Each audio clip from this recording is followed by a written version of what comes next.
অবাধ বিচরণ রয়েছে, যার কারণে শিক্ষার্থীদের শিক্ষা কার্যক্রম ব্যাহত হচ্ছে এবং নিরাপত্তা ব্যাহত হচ্ছে। এছাড়াও আমরা বিভিন্ন সময় দেখতে পাই আমাদের নারী শিক্ষার্থীরা এই ভবঘুরেদের দ্বারা বিভিন্ন সময় বিভিন্নভাবে তারা কিন্তু শারীরিকভাবে লাঞ্ছিতের শিকার হয়। এটা একটি বিশ্ববিদ্যালয়ের পরিবেশ হতে পারে না। দিন যত যাচ্ছে এই বিশ্ববিদ্যালয়ের নিরাপত্তার পরিবেশ ততটা খারাপ দিকে যাচ্ছে।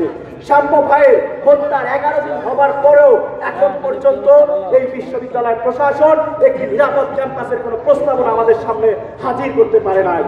আমরা মনে করছি এই যে বিশ্ববিদ্যালয়ের প্রশাসন শিক্ষার্থীদের নিরাপত্তার প্রতি অবহেলা করছে, এর কারণ হচ্ছে শিক্ষার্থীদের কোনো যৌক্তিক এবং ভ্যালিড প্রতিনিধি ওই পলিসি মিটিং এ উপস্থিত না থাকা।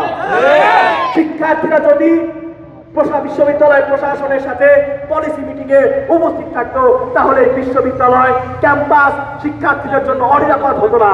আমার বোনেরা রাত্রিবেলায় হলে যেতে অনিরাপত্তা বোধ করতো না, তারা নিরাপদে তারা ক্যাম্পাস থেকে তারা হলে যেতে পারত।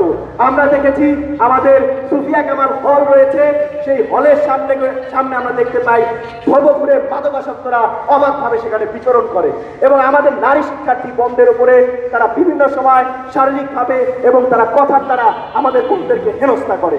এই ব্যর্থতার দায় এই বিশ্ববিদ্যালয় প্রশাসনকে নিতে হবে। বিশ্ববিদ্যালয় প্রশাসনকে বারবার বলা হলেও তারা কোনো প্রকার আমাদেরকে একটি নিরাপদ ক্যাম্পাসের কোনো সুস্পষ্ট প্রস্তাবনা তারা দিতে ব্যর্থ হয়েছে।